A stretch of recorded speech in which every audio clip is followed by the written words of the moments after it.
আলী রাদিয়াল্লাহু তাআলা জানতে চাইলেন, ইয়া রাসূলুল্লাহ, এখান থেকে শিক্ষণীয় কি? রাসূল সাল্লাল্লাহু আলাইহি ওয়াসাল্লাম বলেন, শিক্ষণীয় হচ্ছে যে দুনিয়ার কাজ যখন তোমার কাছে আসবে তখন তুমি তোমাকে উদ্বুদ্ধ করবে এটা বলে, এরকম কাজ করার সুযোগ আমার জীবনে আরো বহুবার আসবে। আর দিনের কোনো কাজ যখন তোমার সামনে আসবে বুঝতে হবে তোমার জীবনের এটাই শেষ সুযোগ, এই সময় তোমার জীবনে আর আসবে না। এই আজকের শিক্ষা বৈঠক, এই আজকের কর্মশালা, এটাই আমার শেষ, আমি হয়তো আর পাবো না।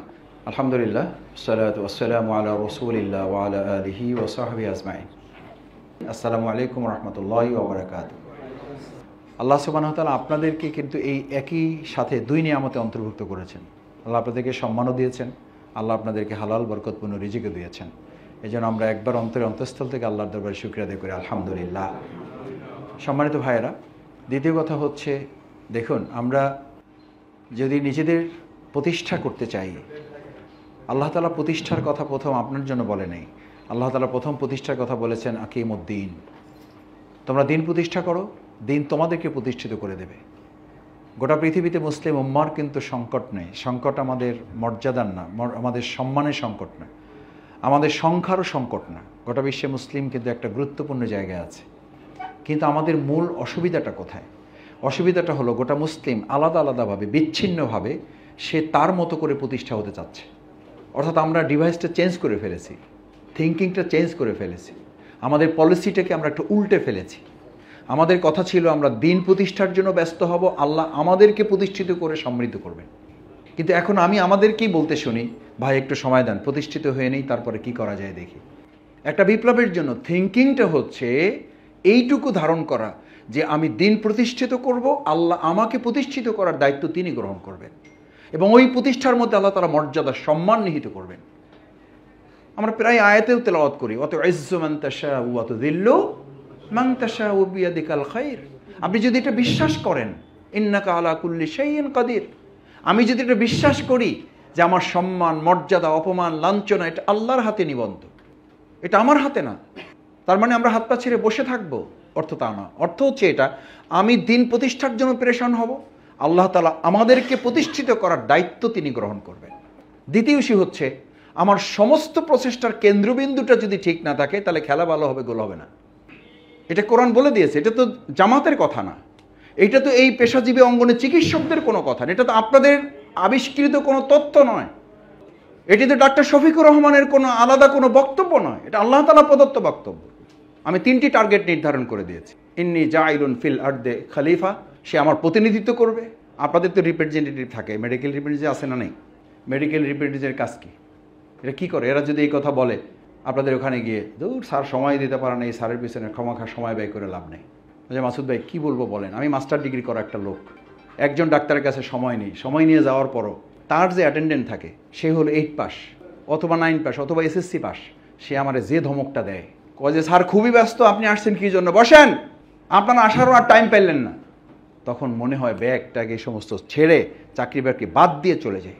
কিন্তু ওই যে মনে করি যে আমার তো রিপ্রেজেন্টেটিভের দায়িত্ব, আমার তো প্রতিনিধিত্ব করার দায়িত্ব, আমার কোম্পানির প্রোডাক্টটা তাকে দিতে হবে। রিপ্রেজেন্টেটিভ তো শুধু ওষুধ কোম্পানির না, আপনি তো ইসলামের এই কোম্পানির রিপ্রেজেন্টেটিভ, আমি তো ইসলাম নামক এই প্রতিষ্ঠানের রিপ্রেজেন্টেটিভ, আমি তো প্রতিনিধিত্ব করছি তার। এখন ওই রিপ্রেজেন্টেটিভ যদি সময় না দেয়, শুধু ওষুধ বিক্রি করতে না পারে, প্রোডাক্ট যদি সে না দিতে পারে, মাস শেষে তার চাকরি থাকে না, কিন্তু আমার চাকরি থাকে কি করে?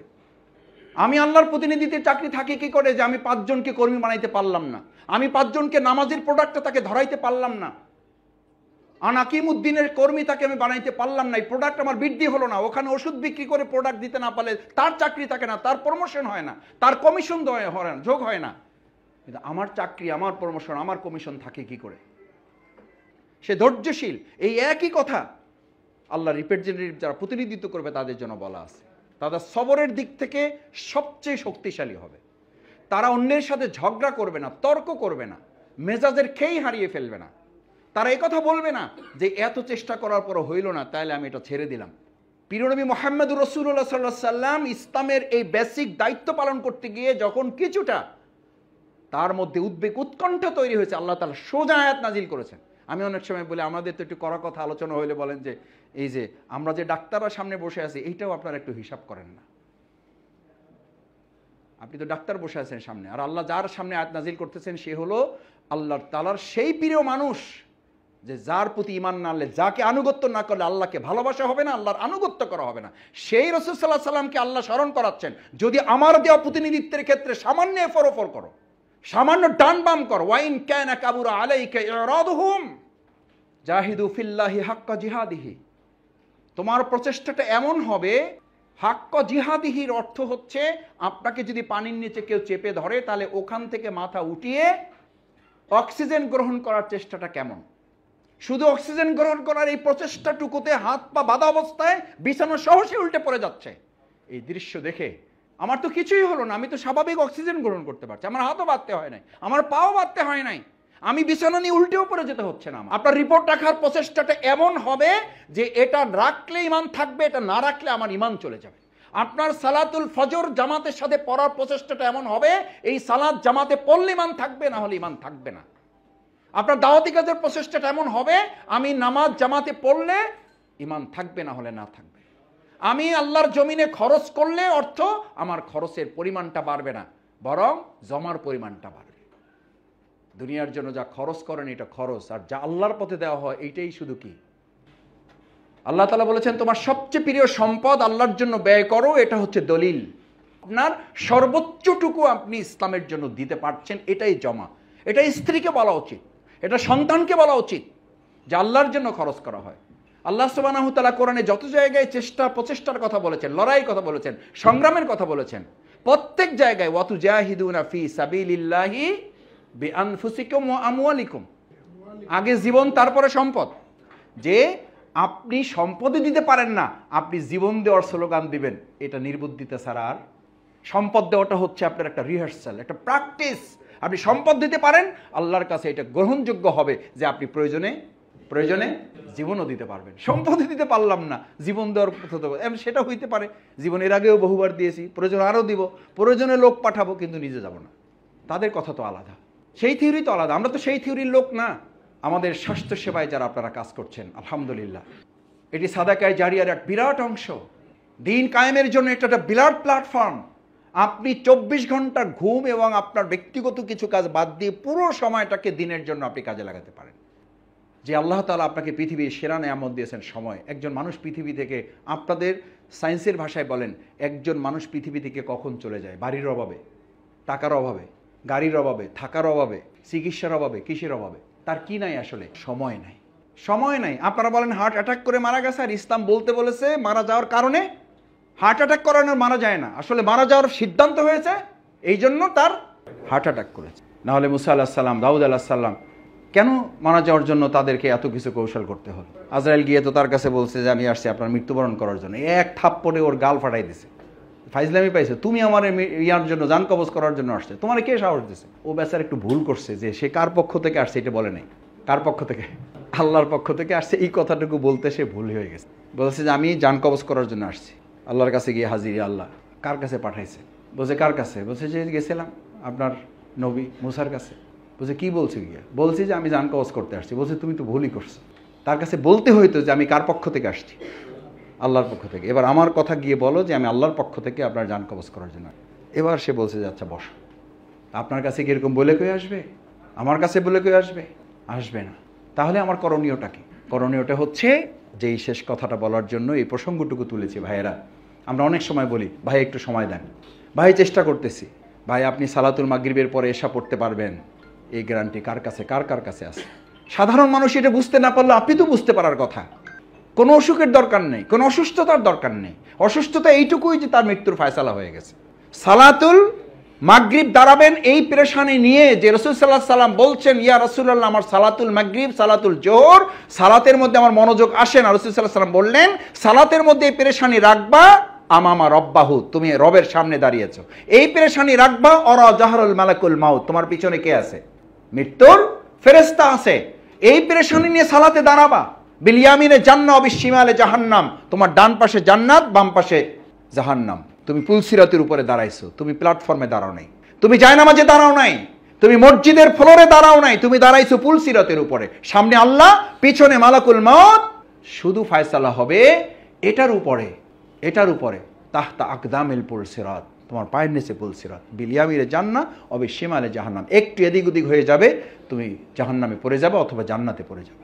আলী রাদিয়াল্লাহু তাআলা জানতে চাইলেন, ইয়া রাসূলুল্লাহ, এখান থেকে শিক্ষণীয় কি? রাসূল সাল্লাল্লাহু আলাইহি ওয়াসাল্লাম বলেন, শিক্ষণীয় হচ্ছে যে দুনিয়ার কাজ যখন তোমার কাছে আসবে তখন তুমি তোমাকে উদ্বুদ্ধ করবে এটা বলে, এরকম কাজ করার সুযোগ আমার জীবনে আরো বহুবার আসবে। আর দিনের কোনো কাজ যখন তোমার সামনে আসবে বুঝতে হবে তোমার জীবনের এটাই শেষ সুযোগ, এই সময় তোমার জীবনে আর আসবে না। এই আজকের শিক্ষা বৈঠক, এই আজকের কর্মশালা, এটাই আমার শেষ, আমি হয়তো আর পাবো না।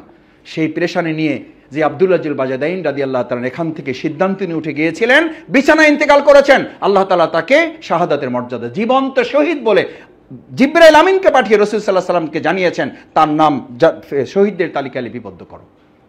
শহীদদের তালিকায় লিপিবদ্ধ রাসূল সাল্লাল্লাহু আলাইহি ওয়াসাল্লাম সে তার কবরে দাফন করার জন্য জানাজায় অংশগ্রহণ করেছেন। আবু বকর ওমর রাদিয়াল্লাহু তাআলা কবরে নেমেছেন দুপাশে। আমি শুধু সিদ্ধান্ত নেওয়ার অনুভূতিটুকু জাগ্রত করার জন্য এই কথাটুকু বলছি। কবরের দুপাশে, এক পাশে আবু বকর, এক পাশে ওমর। রাসূল সাল্লাল্লাহু আলাইহি ওয়াসাল্লাম বলেন, উঠে আসো। কার প্রতি এত সম্মান? উঠে আসো। রাসূল সাল্লাল্লাহু আলাইহি ওয়াসাল্লাম নিজে কবরে নেমে গেলেন। নেমে গিয়ে আবু বকর ওমরের মতো সাহাবীদেরকে নির্দেশ দিচ্ছেন, আদাবান ইলা আখাকুমা, আদাবান ইলা আখাকুমা, এই ভাইকে নামানোর সময়, এই কফিন রাখার ক্ষেত্রে তোমরা অত্যন্ত যত্নবান হও, আদবের সাথে নামাও। উঠে হাত তুলেন আল্লাহর কাছে, আল্লাহ, মৃত্যুর আগ পর্যন্ত আমি তার প্রতি সন্তুষ্ট হয়েছিলাম, আপনি আল্লাহ তার প্রতি সন্তুষ্ট হয়ে যান। এই কফিন কি জান্নাতি না জাহান্নামী? শুধু জান্নাতি না। আবু বকর ওমর রাদিয়াল্লাহু জানতে চাইলেন, ইয়া রাসূলুল্লাহ, এক তো শহীদ হয় নাই, কোনো আঘাতপ্রাপ্ত না, রক্ত নাই, কিছু নাই, যুদ্ধ করে নাই, ইসলাম কবুল করেছে, নামাজও একক তো পড়ার সময় পায় নাই, নামাজও একক তো পড়ার সময় পায় নাই, সেই লোকটা জান্নাতের জন্য আল্লাহ রসুল তার গ্যারান্টি হয়ে গেলেন। আজ এখানে যারা আছেন, আমরা যদি সিদ্ধান্ত নিই, এই ভাইয়েরা সিদ্ধান্ত নিয়ে আজকে বাড়ি ফিরতে চাই, আমরা ইসলামী আন্দোলনে ভূমিকা পালন করার জন্য সর্বোচ্চ প্রচেষ্টার অংশ হিসাবে যাদের শপথ আছে হক আদায় করব, যাদের শপথ নাই হক আদায় করার জন্য শপথের অন্তর্ভুক্ত হব ইনশাআল্লাহ। আল্লাহ আমাদের এই ভাইগুলোর হাত কবুল করুন। আমরা যেন সময়, শ্রম, মেধা, পরামর্শ, সম্পদ দিয়ে আমাদের এই ঢাকা মেডিকেল দক্ষিণকে একটা গুরুত্বপূর্ণ, শক্তিশালী, মজবুত অঙ্গনে পরিণত করতে পারি। আলহামদুলিল্লাহ, আমি অনেক সময় টুকটাক দু একজনের সাথে কথা বলি, অন্য দলের লোকেরা যে মাসুদ ভাই সব তো আপনারা দখল করে নিয়ে গেছেন, আপনাদেরও টুকটাক বলে, আমরা কি পাইছি কি পাই নাই সেইটা পরে, কিন্তু আমাদের সম্পর্কে ধারণা হলো সব আপনারা দখল করে, সব তো আপনারা চালাই দিয়েছেন। এলাকা থেকে আসে, যে আমি অমুকের কাছে গেছিলাম, বলছে হবে না, অমুকের কাছে গেছিলাম, হবে না, বলছে যে মাসুদ ভাইয়ের কাছে যান, কারণ দেশ ওনরা চালাইতেছে। আমি মনে করি এটা অসম্ভব ধারণা হইলেও আল্লাহ তাআলা মানুষের মধ্যে এই ভালোবাসা এবং সম্মান তৈরি করে দিয়েছেন। এই নিয়ামতকে আমাদের কাজে লাগাইতে হবে না? হবে না? মানুষের সম্মান বাড়লে, মর্যাদা বাড়লে তার দায়িত্ব বাড়ে না, কমে? আমরা কি দায়িত্ব নেব ইনশাআল্লাহ? আমরা আমাদেরকে তৈরি করব এই দেশ পরিচালনার জন্য, যোগ্যতা এবং দক্ষতা, সততার বিচারেও আমরা নিজেদেরকে উত্তীর্ণ করবো ইনশাআল্লাহ। সেই প্রত্যাশা ব্যক্ত করে আবার সবাইকে ধন্যবাদ জানিয়ে, আপনারা কষ্ট করে সময় নিয়েছেন হাতে এবং আমাকে সুযোগ করে দিয়েছেন। আল্লাহ তাআলা আপনাদের উত্তম জাযা দান করুন। ভুল ভ্রান্তি কিছু হয়ে থাকলে আল্লাহ মাফ করুন। আসসালামু আলাইকুম।